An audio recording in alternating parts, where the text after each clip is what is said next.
Je vais modestement parler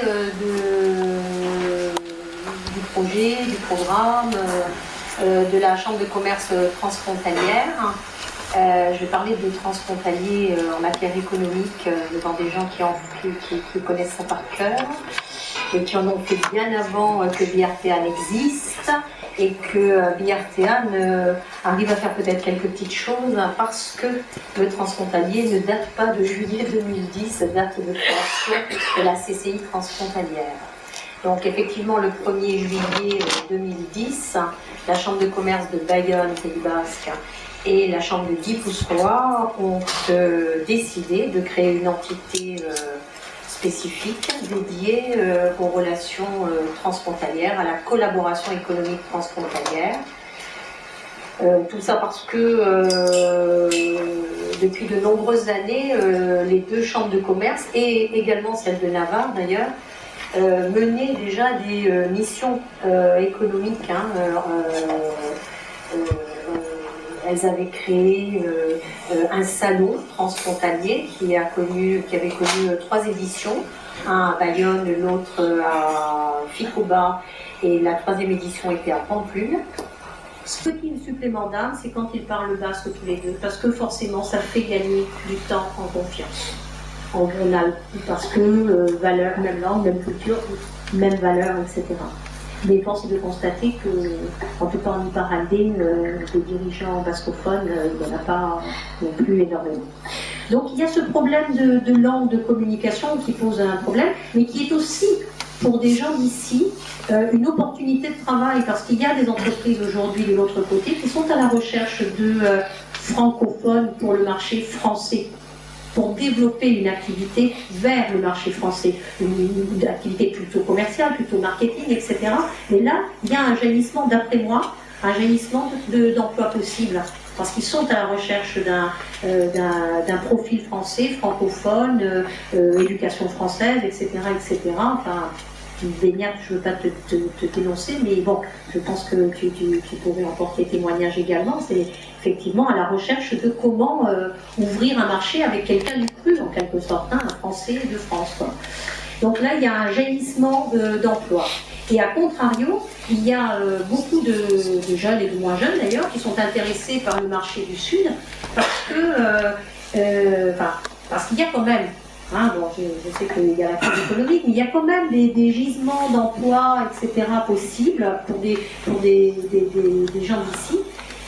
Des jaillissements d'emplois parce que ils sont ceux qui le tentent en tout cas, il y en a à l'Estia, il y en a dans d'autres entreprises, ils remarquent qu'ils sont qu'on leur fait confiance plus vite, qu'ils arrivent à des postes à responsabilité beaucoup plus vite que dans des entreprises françaises, franco-françaises, voilà. Il n'est pas rare, enfin vous connaissez évidemment des entreprises de l'autre côté où il y a des jeunes de 35, 40, 45 ans, parce que malgré ce que veulent bien nous dire les États, 45 ans on est encore jeunes, donc 35, 40, 45 ans, qui sont à des postes de réelle responsabilité. Voilà, des unités, des jeunes, dernièrement un jeune de 38 ans et demi, 39, qui est parti comme responsable d'une unité en Inde, par exemple, pour Danobat. Voilà. Donc, voilà, il y a une arrivée plus rapide à des postes de responsabilité de l'autre côté. Après, je ne sais pas mesurer de quelle quantité d'emplois, de quel réservoir d'emplois, de quel réservoir de postes d'emploi on est en train de parler. Mais des possibilités, il y en a. De complémentarité, là aussi, entre les deux territoires au niveau de la création d'emplois. Mais la difficulté est que BRTA, à sa petite mesure, peut mener ponctuellement, ça nous arrive d'identifier, d'accompagner le recrutement de certaines personnes, d'un côté comme de l'autre, etc. Mais le mener de façon plus globale, plus stratégique, j'allais dire, Il faut se baser sur des organismes existants, ou la collaboration avec l'INVD, Pôle d'emploi, etc. Ou pour l'instant, et en ce qui me concerne, je n'ai pas trouvé ces dynamiques. Mais peut-être qu'elle existe, et si on a des connaissances, je suis preneuse. Il y a une dynamique qui va dans un seul sens pour le moment, et malheureusement pour l'Espagne, ce sont les embauches d'Espagnols en Allemagne. Et l'Allemagne, pour attirer les Espagnols très formés, très capacités, c'est de leur faire pendant 6 mois des cours d'allemand. Pour qu'ils puissent. C'est un exemple. Un exemple. Voilà. Mais même en Allemagne, ils peuvent très bien parler anglais aussi. C'est une langue Et bon, ici, il n'y a pas de... Enfin, moi, en tout cas, je n'ai pas identifié d'action structurée, stratégique pour accompagner cette possible complémentarité au niveau de l'emploi. Mais je suis persuadée qu'il existe des pistes évidentes. Après, sur l'économie, si vous voulez, il y a deux cultures totalement différentes, enfin, pas totalement différentes, mais il y a deux cultures entrepreneuriales assez différentes d'un côté et de l'autre. Hein? Moi, je suis convaincue qu'il y a des complémentarités, mais il faut passer non seulement la barrière linguistique parfois, mais aussi la barrière de la culture entrepreneuriale. On n'a pas la même façon de mener une entreprise côté français, nord, hein, et côté espagnol. Ils ont une approche beaucoup plus anglo-saxonne de l'économie. La prise de risque, on parie pour voir. Moi, j'ai assisté à des rencontres de façon caricaturale. Hein, un chef d'entreprise ici qui demande un prévisionnel sur 3 ans, un chiffre, une perspective, les financements dont il va pouvoir bénéficier, etc. Et un chef d'entreprise de l'autre côté qui dit mais on s'en fout de ça, on y va, j'y crois moi. Voilà. Et donc ça c'est compliqué. Il faut expliquer, il faut une médiation pour dire il faut créer la confiance. La confiance elle ne se crée pas en 1 minute. Et une coopérative de 17 salariés qui travaille dans l'industrie mécanique, parce qu'on est fabricant de moules pour injection plastique. Alors moi je veux parler plutôt, plus que du côté gouvernance, parce que bon, nous sommes aussi une coopérative, mais plutôt du côté transfrontalier. Parce qu'en fait, Olaveria s'est toujours tourné vers le transfrontalier depuis sa création. En 1980, bon, la société s'est créée en 1980 par Beñat Castorel, Hisperitz. Et très rapidement, en 1983, elle s'est constituée en tant que coopérative. Grâce à la venue de 2 salariés qui étaient des réfugiés de Biscaye. Donc en fait, c'est tous les 3 qui ont créé véritablement la coopérative Olaveria. Donc déjà à travers d'un Lapurtar et de 2 Biscaïtar. Ce qui déjà voilà, lance un petit peu... Alors ensuite, très rapidement, la société s'est tournée vers le monde du moule, donc de la mécanique de précision, mécanique industrielle. Et on peut se demander pourquoi la société véritablement a cette volonté de travailler dans le transfrontalier. Pour 2 raisons. Bon, déjà, il y a une question philosophique. J'ai toujours eu une volonté de travailler entre Basques avant tout, sans jamais écarter les autres, bien sûr. Et puis aussi, il y a un côté pratique qu'on ne peut pas négliger, qui est tout simplement que quand on est dans l'industrie et qu'on est de ce côté, on se rend compte qu'on a un tissu industriel très dense et très important, en Guipuscoa notamment, et aussi en Biscaye. Donc très rapidement, lorsqu'on a besoin d'un fournisseur, plutôt que d'aller le chercher à Lyon, à Lille, à Paris ou encore plus loin, et ici, à 1 demi-heure, on va trouver le fournisseur qu'il nous faut, avec les compétences qu'il nous faut. Donc on a une évidence dans notre sens à nous, c'est évident. Au niveau des clients, mais c'est un petit peu la même chose qui nous est arrivé, c'est ce côté proximité. Nous, on fabrique des outillages, qui sont des outillages assez complexes, de la mécanique de haute précision, et des outillages qui vont devoir être testés. Testés d'abord chez nous, puis testés chez le client. Et à ces outillages, il va leur arriver, ces outillages qui durent à peu près 10 ans, donc il va leur arriver un peu de tout, de la maintenance, de la réparation, et de tout. Et d'avoir son client à côté, et ça devient rapidement un grand avantage, surtout pour les moules à haute technicité. Donc nous, rapidement, pour des sociétés, on est devenu intéressant parce qu'on était à proximité. C'est le cas notamment de la coopérative Maillère, pour qui on a travaillé jusqu'à 60% de notre chiffre d'affaires. C'est quand même un peu beaucoup, voire un peu trop. Parce qu'avec eux, on faisait des moules de haute technicité et on avait cette proximité qui permettait de faire les essais chez eux, rapatrier les moules chez nous, repartir, revenir. Et ça, dans la journée même, on pouvait revenir chez nous, préparer et ramener. Alors que rapidement, dans le monde du moule, les concurrents qu'on avait, ils se retrouvaient au Portugal ou en Chine. Voilà, c'était plus du tout les mêmes histoires. Donc on a travaillé. Il y a Guernica. On est à Guernica.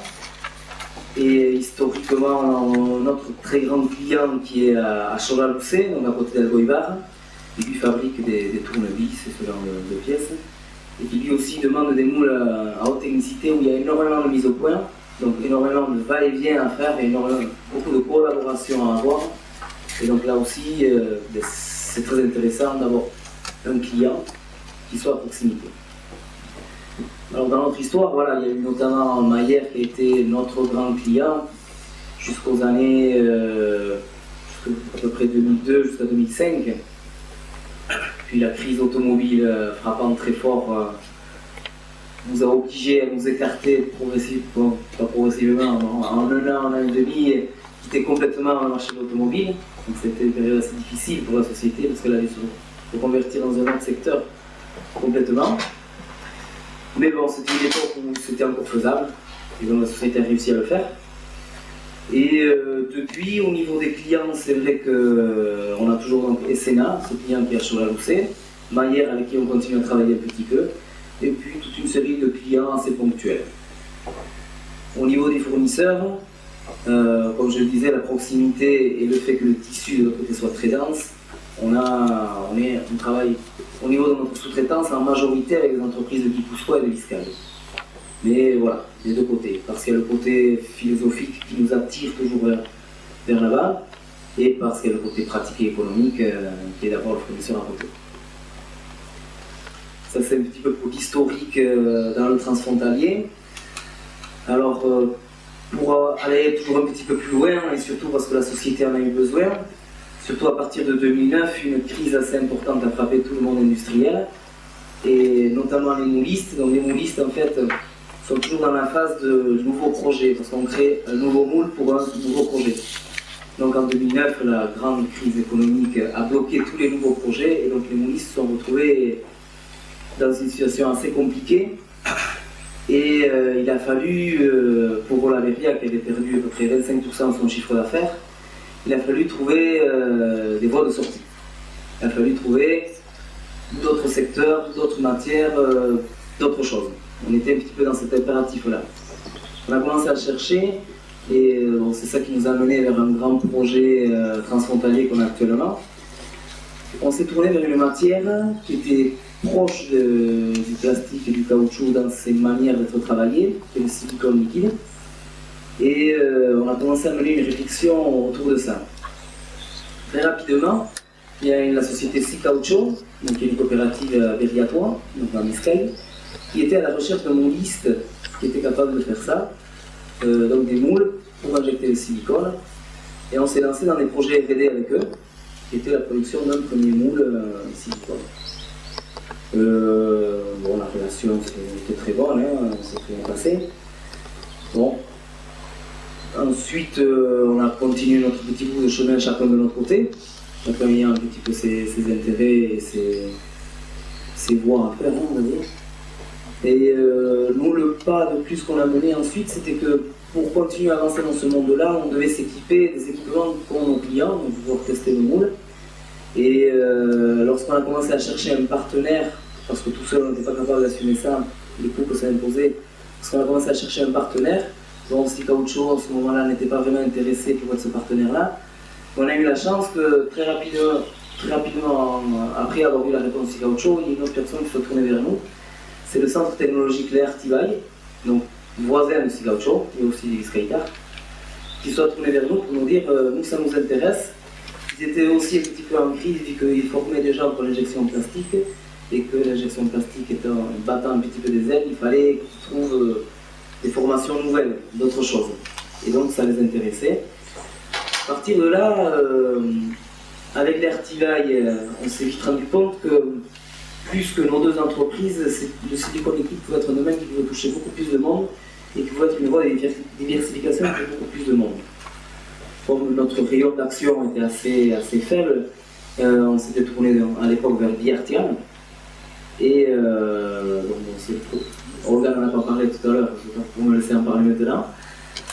Et donc on a rapidement, avec Biartian a pris ça un petit peu entre ses ailes, pour voir qu'est-ce qui pouvait être constitué autour du silicone, est-ce qu'il était possible de créer une filière véritablement, une filière au Pays Basque. Et c'est là qu'on s'est mis un petit peu en recherche de toutes les entreprises qui pourraient être intéressées, et que progressivement, plusieurs entreprises, alors que ce soit des entreprises de tout le Pays Basque, plusieurs entreprises s'étant rapprochées, ça a mené à la création d'un pôle transfrontalier autour du Silicon Liquide. Alors ce pôle, c'est une aubaine parce qu'au tout départ, il a quand même permis de faire venir des spécialistes. Le Silicon Liquide étant assez méconnu, les entreprises avant de s'y lancer, elles voulaient en connaître un peu plus. Et c'est toujours difficile de faire venir un spécialiste assez frais.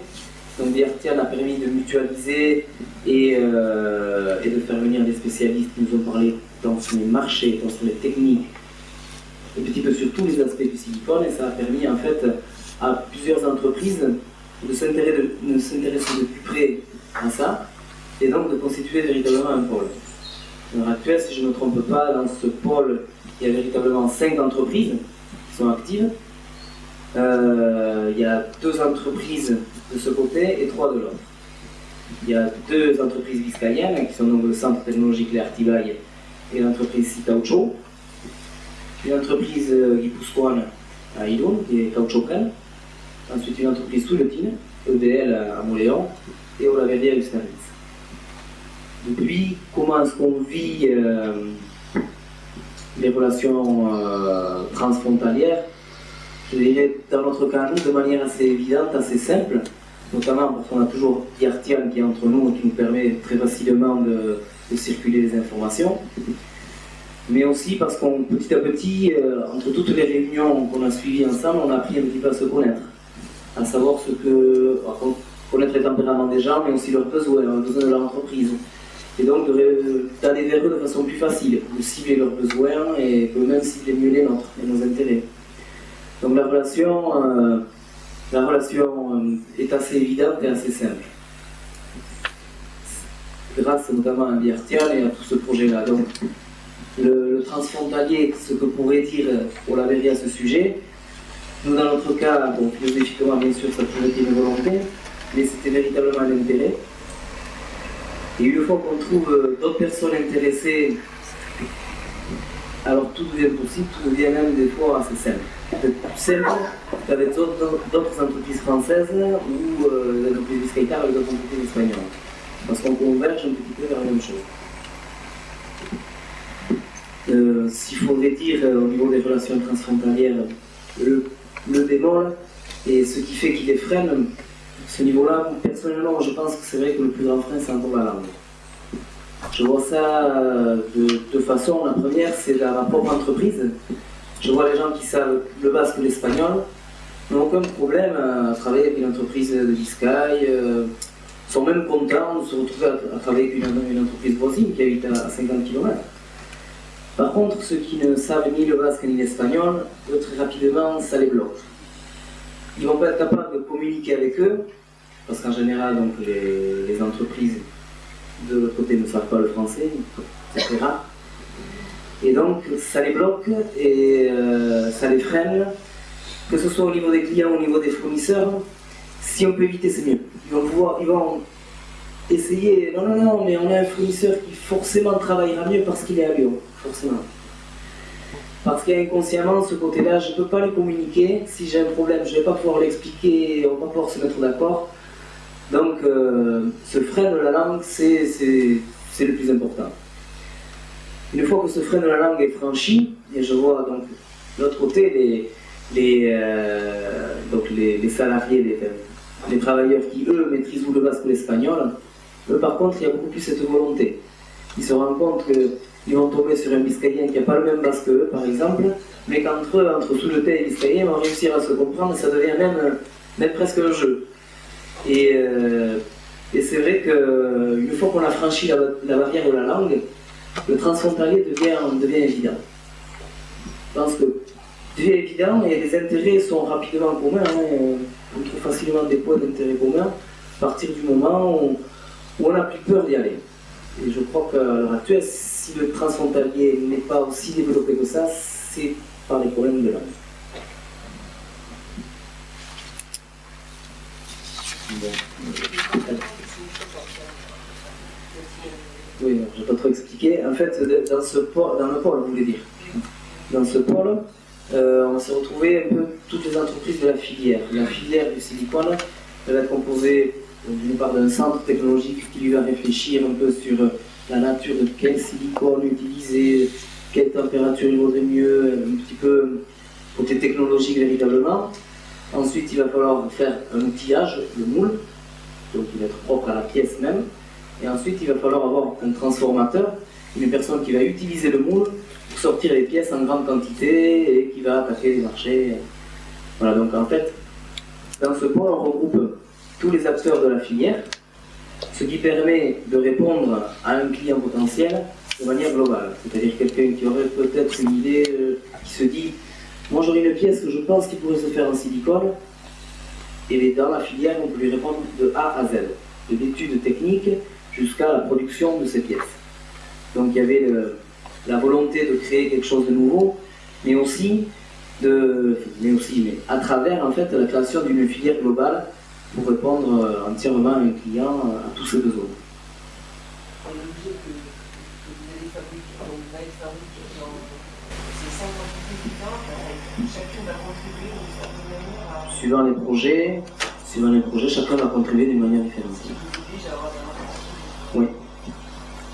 Le groupe est basé là-dessus. C'est-à-dire qu'effectivement, comme ils ont constitué à eux 5 une chaîne de valeur, comme le dit effectivement Mickaël, de l'étude, du design, de la conception jusqu'à la production finale, ça permet ici d'identifier cette région, indifféremment d'un côté ou de l'autre, comme un lieu où cette activité existe. Il faut savoir qu'aujourd'hui, l'Allemagne et l'Autriche sont des leaders, mais que aussi des clients sont à la recherche justement d'unités plus à taille humaine et pas être pris en otage, par exemple, par les Allemands ou les Autrichiens. Et donc, avec les spécialistes et les experts dont parlait Mickaël, on a identifié ça. Que ici, on pouvait créer une filière qui serait une alternative et qui pourrait capter certains clients qui en ont un petit peu ras-le-bol du système. Et qui voudraient une alternative au système allemand ou autrichien. Et donc, même si on ne capte que 2% du volume, ce serait super parce que voilà. Et donc, effectivement, ils se sont constitués, ils se font confiance. Par où que se fasse l'arrivée du client, le deal, c'est que ce client, il peut être mon client. Et j'ai pas toute la capacité à lui fournir ce qu'il souhaite. Donc l'idée c'est on le prend collectivement et on le traite collectivement. Et il se trouve qu'il y a peu de concurrence entre les 5 entreprises de fait, puisqu'il y a un mouliste, il y a un concepteur, designer, etc. Et il y en a qui sont positionnés sur de la petite série, d'autres sur de la très grande série, certains sur certains secteurs économiques et d'autres sur les... Et je voulais juste dire que moi je rêve d'un territoire transfrontalier avec plein d'eau labellisée.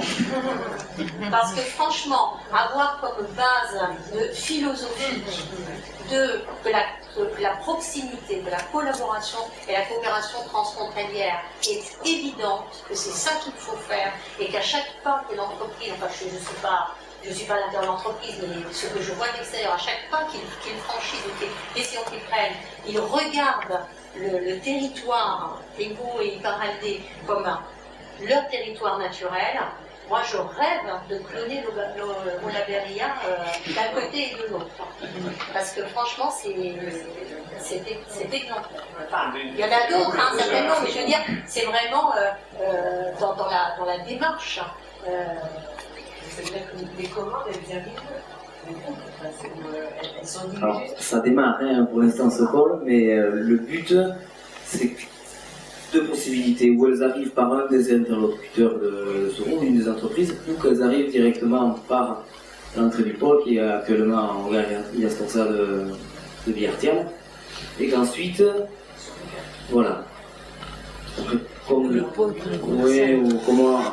est à peu près complémentaires, on n'est pas vraiment dans les mêmes secteurs, dans les mêmes quantités, naturellement, une demande s'oriente plus vers quelqu'un que vers un autre.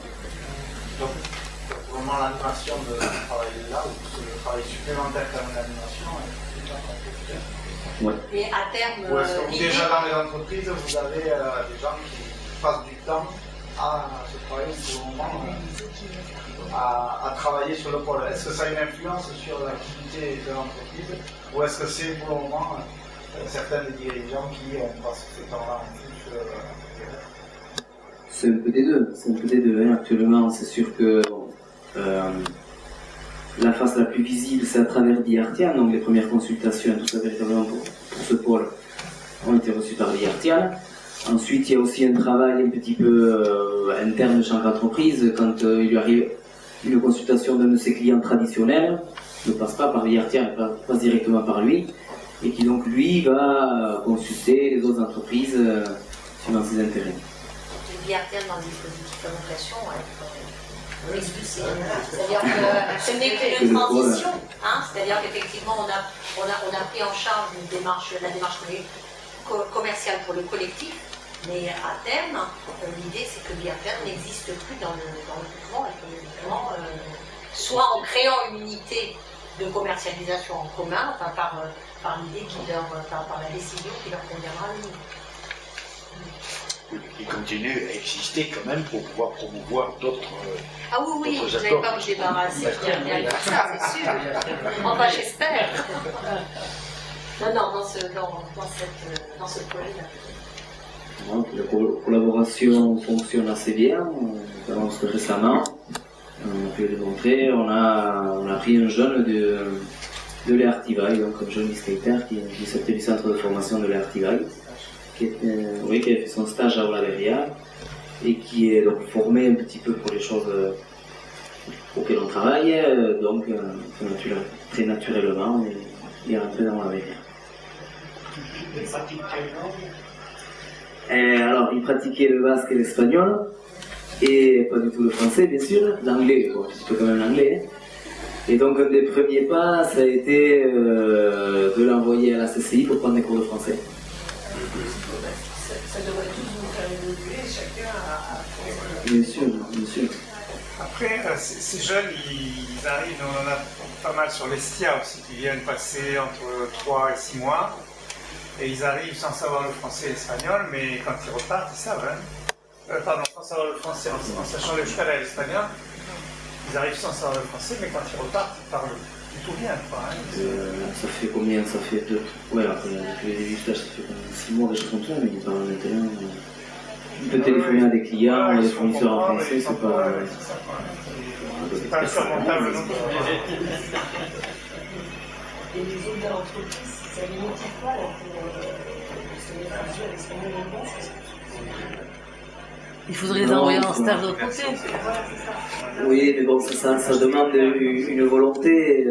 Quand une personne passe 8 heures par jour devant sa machine à faire son travail, il n'a peut-être pas forcément envie, après ces 8 heures, déjà de prendre les cours, ou même pendant ces 8 heures, s'il ne voit pas directement l'intérêt, il a tendance à dire non, je fais bien mon boulot.